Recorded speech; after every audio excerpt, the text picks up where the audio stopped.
Hello, my name's Cassandra and I'm from Counselling.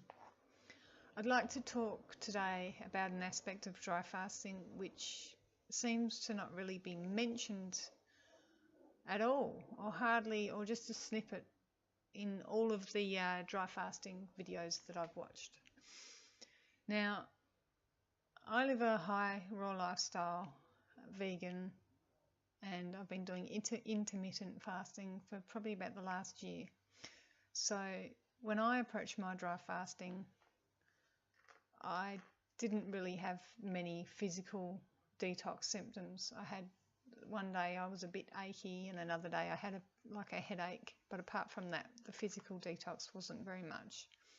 And I actually found dry fasting way easier than water fasting.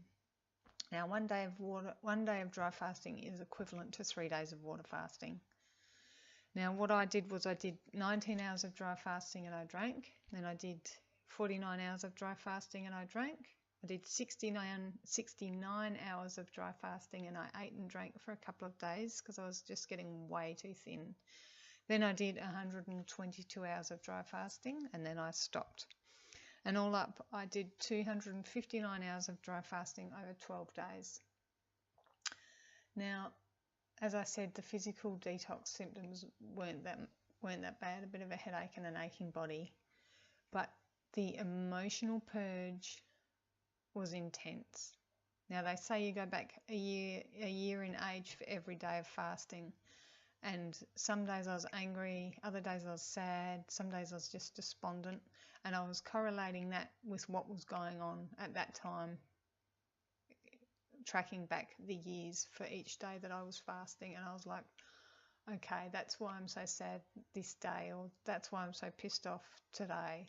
And it really correlated with the idea that we go back a year in age for every day of fasting. But I found on the day when I was up to my fifth straight day of dry fasting, where I was up to the 122nd hour, that the emotional purge was just intense and overwhelming, and it was too much. Our issues are stored in our tissues, and we also have cellular memories, and it was just too much. Like, we all know that we want to get to the end goal. We want to be healed yesterday. We want to be fixed yesterday. But really, we don't want to go that fast. It's too much. It's too overwhelming, and it can rattle your world. So slow and steady wins the race. It's good to do slow process. It's good to take our time so we can integrate, not be overwhelmed. So I run a counselling service called Counselling. I'll put a link down below. I specialise in dealing with addictions, toxic shame, and relationships. And when I say relationships, I don't just mean intimate relationships. I mean your relationship with yourself, your relationship with your co-workers or your siblings or your partner or your grandparents, or just all relationships, because relationships are the foundation of life. If you've got happy, healthy relationships, then you're going to have a happy, healthy life.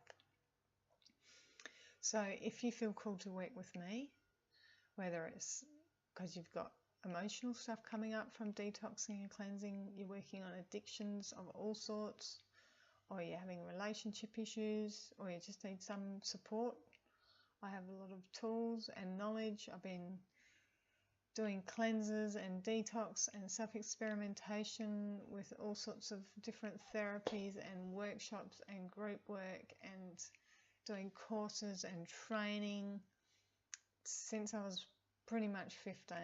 So I've tried a lot of stuff. I've been working on my stuff for, 15 or 20 something years.